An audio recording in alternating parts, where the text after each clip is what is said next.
First reading, Acts chapter 2 verse 14, 22-28. Then Peter stood up with the 11 and addressed them in a loud voice, verse, Men of Judea, and all you who live in Jerusalem, make no mistake about this, but listen carefully to what I say. Men of Israel, listen to what I am going to say. Verse, Jesus the Nazarene was a man commended to you by God by the miracles and portents and signs that God worked through him when he was among you, as you know.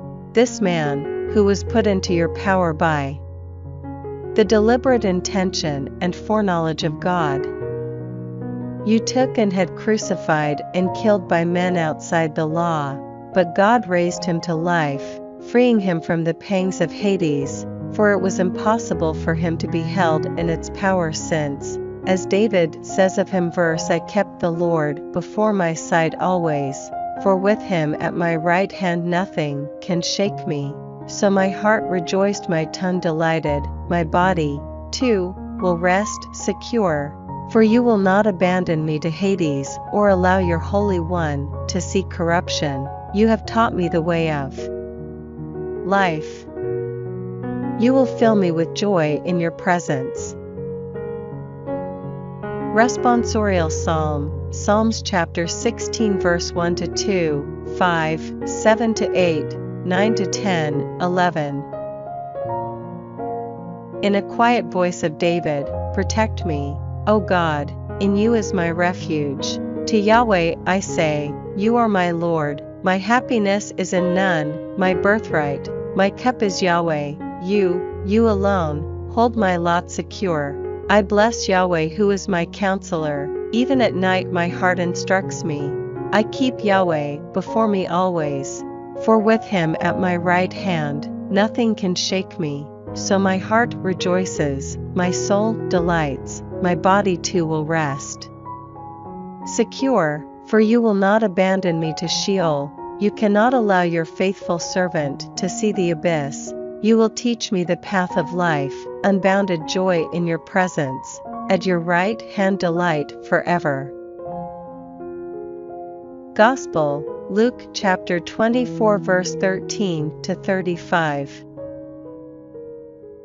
Now that very same day, two of them were on their way to a village called Emmaus, 7 miles from Jerusalem, and they were talking together about all that had happened. And it happened that as they were talking together and discussing it, Jesus himself came up and walked by their side, but their eyes were prevented from recognizing him. He said to them, "What are all these things that you are discussing as you walk along?"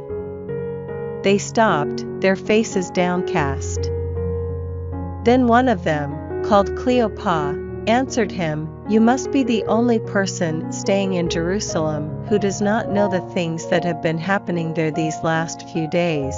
He asked, "What things?" They answered, "All about Jesus of Nazareth, who showed himself a prophet powerful in action and speech before God and the whole people, and how our chief priests and our leaders handed him over to be sentenced to death, and had him crucified. Our own hope had been that he would be the one to set Israel free.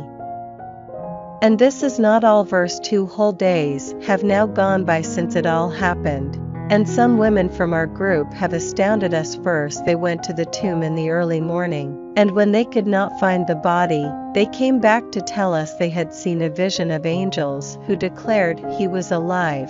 Some of our friends went to the tomb and found everything exactly as the women had reported, but of him they saw nothing. Then he said to them, "You foolish men, so slow to believe all that the prophets have said, was it not necessary that the Christ should suffer before entering into his glory?" Then, starting with Moses and going through all the prophets, he explained to them the passages throughout the scriptures that were about himself. When they drew near to the village to which they were going, he made as if to go on, but they pressed him to stay with them, saying, "It is nearly evening, and the day is almost over." So he went in to stay with them. Now while he was with them at table, he took the bread and said the blessing. Then he broke it and handed it to them, and their eyes were opened and they recognized him, but he had vanished from their sight. Then they said to each other, "Did not our hearts burn within us as he talked to us on the road and explained the scriptures to us?" They set out that instant and returned to Jerusalem. There they found the 11 assembled together with their companions, who said to them, "The Lord has indeed risen and has appeared to Simon." Then they told their story of what had happened on the road and how they had recognized him at the breaking of bread. Second reading, 1 Peter chapter 1 verse 17 to 21. And if you address as Father him who judges without favoritism according to each individual's deeds, live out the time of your exile here in reverent awe. For you know that the price of your ransom from the feudal way of life handed down from your ancestors was paid, not in anything perishable like silver or gold, but in precious blood as of a blameless and spotless lamb, Christ. He was marked out before the world was made, and was revealed at the final point of time for your sake. Through him you now have faith in God, who raised him from the dead and gave him glory for this very purpose, that your faith and hope should be in God.